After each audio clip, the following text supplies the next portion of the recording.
Halo bro, assalamualaikum warahmatullahi wabarakatuh. Kembali lagi dengan saya Dafan Mulifa di Mulifa Channel.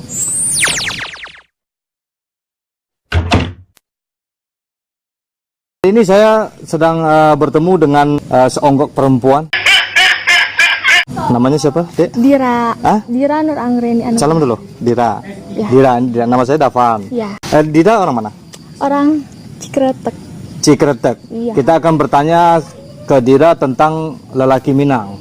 Apa yang Dira tahu tentang lelaki Minang? Iya Dira ketahui apa ya, lelaki Minang itu cerewet. Cerewet. Terus dia tuh suka sama satu suku. Iya. Dia dinikahin sama satu suku aja. Iya. Terus 3 dijodohin. Iya.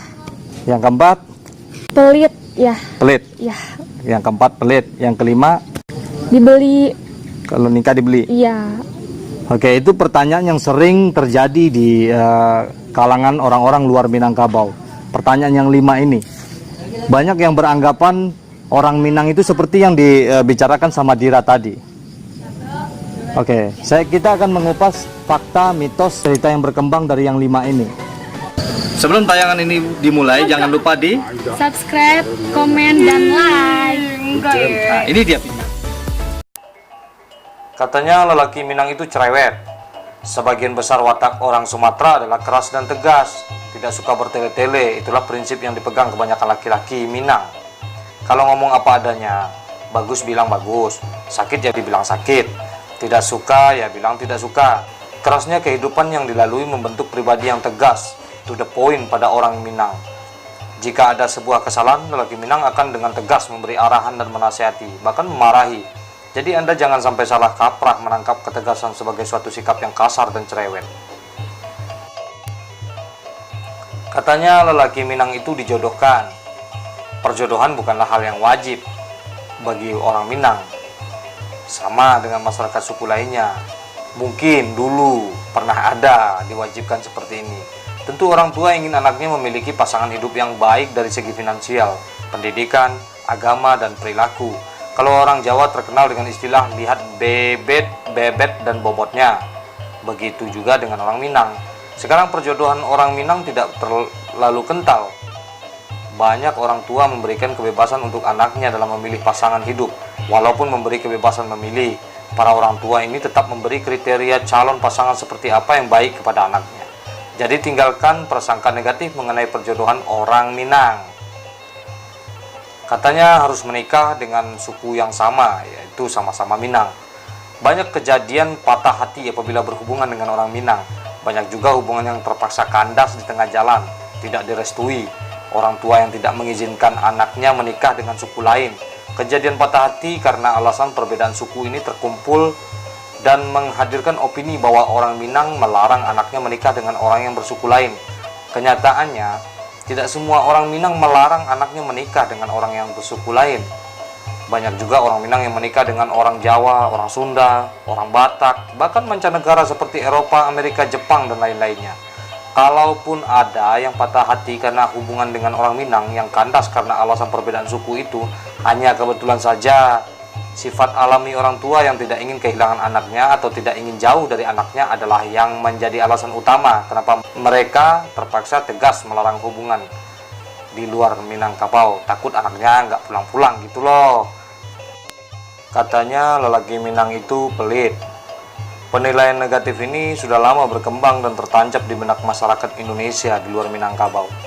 Prasangka negatif ini tidak sepenuhnya betul. Mungkin saja mereka kebetulan saja sedang apes ketemu dengan orang yang pelit dan kebetulan juga berasal dari Minang. Kenyataannya, lelaki Minang adalah orang yang selektif termasuk dalam menggunakan uang. Karena sebagian besar mereka adalah pedagang, maka tentu mereka akan menghitung terlebih dahulu skala prioritas dalam penggunaan uang. Banyak dari perantau Minang ikut membantu dalam pembangunan di kampung halaman, salah satunya pembangunan masjid. Apabila hari raya tiba, biasanya para perantau ini berlomba-lomba menyumbang untuk pembangunan masjid di kampung. Bahkan jumlahnya bisa menyentuh angka ratusan juta. Lelaki Minang juga mempunyai rasa sosial yang sangat tinggi. Mereka yang sudah sukses biasanya tidak ragu-ragu memberi modal usaha kepada keluarga yang masih kekurangan atau sedang menganggur. Katanya lelaki Minang itu dibeli. Banyak yang beranggapan bahwa lelaki Minang itu kalau mau menikah harus dibeli dan harganya cukup mahal loh, bisa sampai ratusan juta. Kenyataannya tidak semua laki-laki Minang itu dibeli, hanya di Pariaman dan beberapa negeri kecil saja di Sumatera Barat laki-lakinya dibeli dan masih berlaku sampai saat ini. Sebenarnya tidak dibeli, tidak ada transaksi manusia di sini. Yang ada hanyalah proses adat istiadat yang berlaku pada masyarakat Pariaman. Setiap pihak calon mempelai wanita memberikan sejumlah uang yang jumlahnya sudah dimusyawarahkan dengan keluarga calon mempelai pihak pria. Uang pemberian ini biasanya disebut uang jemputan.